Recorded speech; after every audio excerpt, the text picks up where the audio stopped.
time ago. There we go. Right. Yeah, name's Craig, Sennett, Night Web Design. Most of you know me for a few visitors and stuff that you don't. So what I did with this one is I thought I'm not going to redo the same thing I did when I talked about my family, my background and stuff like that. I thought I'd go into something slightly more relevant. What do? We do web design. We build websites for people. We help people's businesses get found online. We also do SEO, and I thought I was actually going to do a bit of a talk about SEO today because to a lot of people it seems to be a bit of a dark art, and you'll have to bear with me. I got less than 3 hours sleep last night as my grandson has suddenly decided to start teething. So he screamed the house down all night, bless him. What is SEO? Well, really SEO is about clarity. Google and search engines, when they look at a website, they want to know what the page is about. So it needs to be clear, it needs to be concise. It needs to use the right words, as I said earlier, about outsiders looking in. And then there's an awful lot that goes into that. Capital over marketing, it's about getting your messaging right. But there's also technical elements to it as well. Is the site quick enough? Does it have the right structure to it? And that's basically enabling humans and Google to understand what that specific page is about. So you get a thing that appears that identifies in a website what the page is. So you can have an ordinary web page that's like your about page that talks about your business. But you have certain tags that sit in the code of pages to tell Google this is a product page. It's not something about a company. And again, that's part of SEO and technology. So that's why I use WordPress. It's about using the right technology. But one of the most important bits is credibility. Google, whenever you make a new website, to start with, Google's very untrusting when you buy a new domain. Because you could be anyone in any part of the world making a website, laying claim to stuff. Someone comes along because you've got a great social media campaign and people buy something from that website. And you're based in some far off part of the world, fake business, fake access. But once someone's paid the money, they've paid the money. So what it wants to do is make sure that your website's credible. And this is where we get to the EEAT. And this is stuff that's relevant to your business. Experience, expertise, authoritativeness, and trustworthiness. These are the bits that Google looks at when it investigates your website, Google other browsers and stuff like that. And it's because it wants to make sure that, very simply, do you know what you're doing? Do you have the experience? You know, have you done this before in the expertise? And that comes through case studies and things like that, you know, reviews and stuff like that. Authoritativeness, so that can be you've got articles on a website talking and supporting and underpinning the service that you're saying your business does. So Dave, if you're insurance, you've got articles saying we dealt with this company here and this is what we did for them, we saved them X amount on a premium and all this sort of stuff. Those things add a massive amount to how much Google will like your site. The important bit of that is that's how much bloody money you're going to get from it. If Google's not interested in your site, the inquiries won't come. This is what happens with most sites. And trustworthiness. Now this links into things like Google reviews and other stuff like that. Getting reviews is massively, massively important. So a really good takeaway for you, if you don't have a Google My Business page for your company, set one up and get reviews. It is absolutely massive for what you do as a business because that is one of the strongest indicators as to whether or not Google wants to send people to your website. And then you get YMYL, your money or your life. And that's when this becomes even more important when it's relating to health, legal and finance and stuff like that. So again, if you're in any of these industries, authoritativeness, have you done it before? Can you show it? How long have you been in business? Things like how old the domain is. All of these things really matter. And I'm just going to quickly grab my water, there's my mouse on dry. But they are huge parts that decide whether a website is held. Now, this is probably not the easiest thing to see here, but these are some examples from clients' e-commerce sites. So there's no data in there, you don't know who any of them are or anything like that. And up here you can see organic Google, they're all SEO. So someone done a search, I want to find an iPhone supplier in Ipswich. For argument's sake, they've done that. Google said, here you go to that site.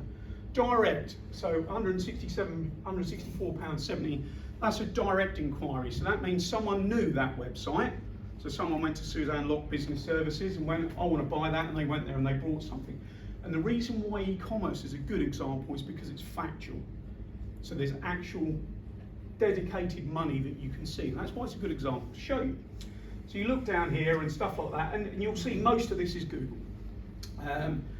On this one here, you'll see referral, Bing. Some people, crazy people, still use Bing. Don't know why, but they still use it, and that used to be the old MSN and Microsoft back in the day, but people do still use it.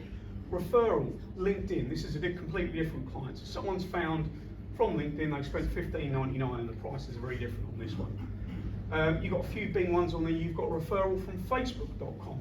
So SEO is about facts.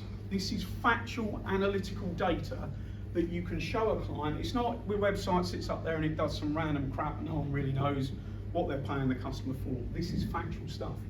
Up here, ChatGPT. And you've got direct ones there as well, 1,200 quid, Bing and all that stuff.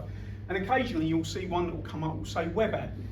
So for argument's sake, I'll use Suzanne again. If she had an accountancy training system built on her website, someone might say, Suzanne, I really want to use your site, I really want to use your training, can you just invoice me? So what you would do is create them as a user, make it free for them to access it, knowing that you'll invoice the client separately for the money. So these are factual stuff, and e-commerce stuff is very, very easy to cover. And this is the stuff that turns into money for your business. Taking this a stage further here, so client of mine, active users, they've had 1,800 people on the website in the last month. I pulled this data out yesterday. 1,600 of them are new users. They're very much a holiday orientated business, people travel into the area. Nearly 6,000 views on the website and their engagement has gone up. But it tells you the types of pages that people are visiting. So the home page is the most important page. That should almost every time be the most important page on your website that's visited. But then it goes into the food services they offer, so the menus, and that's a big part of what they do. And I'd be worried if it was anything else really. So these are, again, factual information. This is taken from Google Analytics. It's something real that's going on with the site. You've got 3 minutes. Yep. What SEO is not, it's not a sales department. It doesn't convert for you unless you do e-commerce.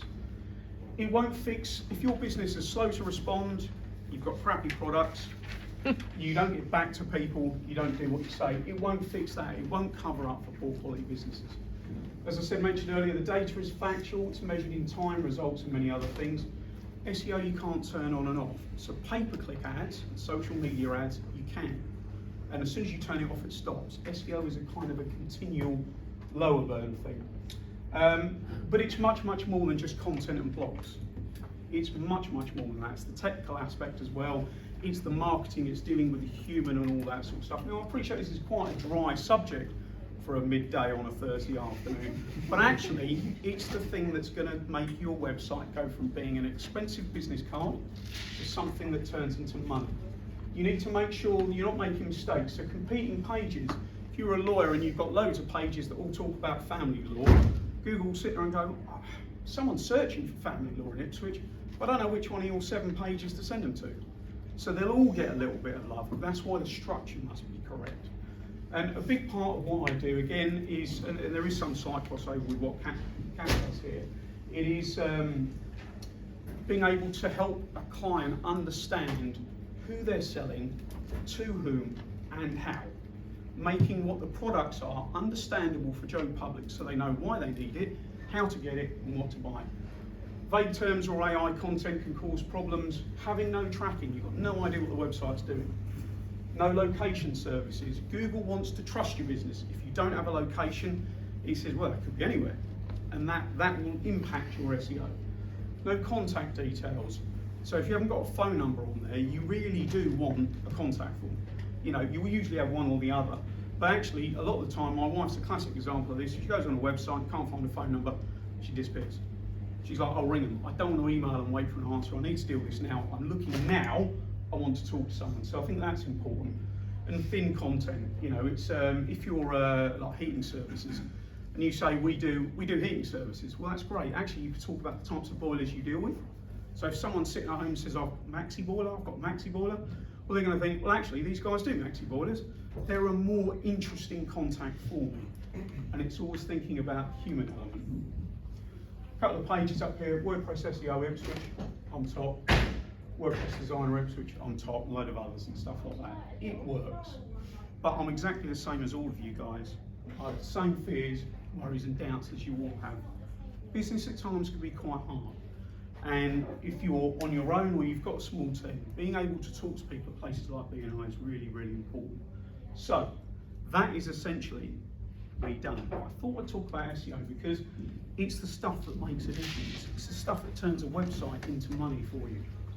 Any questions, or am I done? I'll wait for you to finish your drink first.